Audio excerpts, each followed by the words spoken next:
Suddenly, the horn of a flying, speeding car from behind, and in less than a second, bam!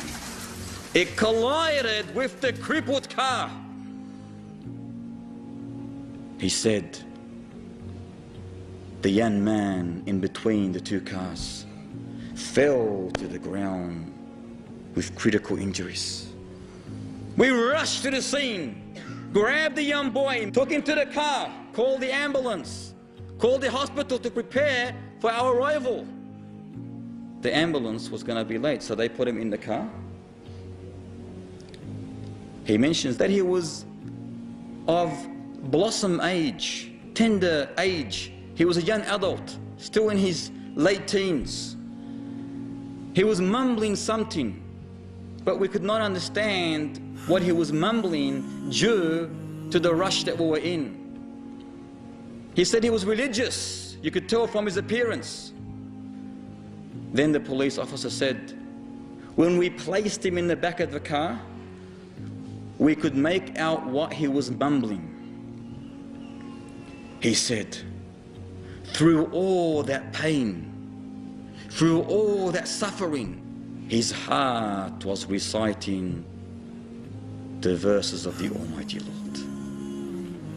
He said he was so immersed in the recitation that, subhanallah, you could not even tell that this young man was suffering. You could not even tell that this young man was suffering. The police officer said his clothes were soaked in blood. His bones were clearly snapped in many places. However, he continued with his unique, tender, soft voice, reciting the verses of the glorious Quran. Suddenly, the officer said, as we were listening intently, me and my partner, a shiver climbed up my spine. The hair on my arms and my legs stood up. I watched very carefully at the young man as we were driving to the hospital. His hymn became silent. He raised his hand, raised his index towards the sky, and said, La ilaha illallah. Allahu Akbar. He said, La ilaha illallah. Thus he slumped. Thus he slumped. He said, quickly I went to the back of the seat. I felt his breathing. I felt his pulse. I felt his heart. He was dead. He was dead. He said, I could not stop staring at his face, the beauty of his face.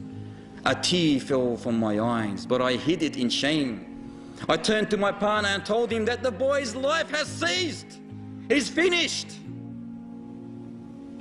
That young man is finished. The police officer burst in cries. And thus when he heard his partner crying in such a manner, he could not hold himself. The whole car, the patrol car, was fogged with emotions. Was fogged with emotions as they were driving to the hospital. They reached. They struggled through the corridors, telling the nurses, the doctors, the onlookers what had happened. One of the hospital staff went and called his home.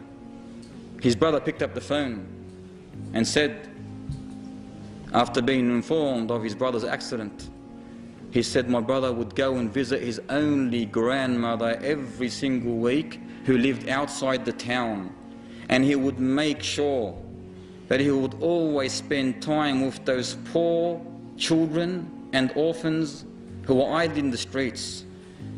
The whole town knew him, he said. They knew him because he used to give them Islamic literature, cassettes, books. He filled his old Mazda, his dusty old Mazda, with sugar and wheat and rice and even candies for the poor people in that town. Yet he himself was struggling to live. He himself was struggling to live. Yet he preferred those orphans, those poor children, those poor families over his life. Thus, his last words was very easy. It wasn't hard for him to utter, La ilaha illallah. أجبت لمن يتم له السرور بدار كل ما فيها غرور وكيف يلذ ساكنها بعيش ويعلم أن مسكنه القبور أجبت لمن يتم له السرور بدار كل ما فيها غرور وكيف يلذ ساكنها بعيش ويعلم أن مسكنه القبور ويعلم أن مسكنه القبور ويعلم أن مسكنه القبور فسلام سلام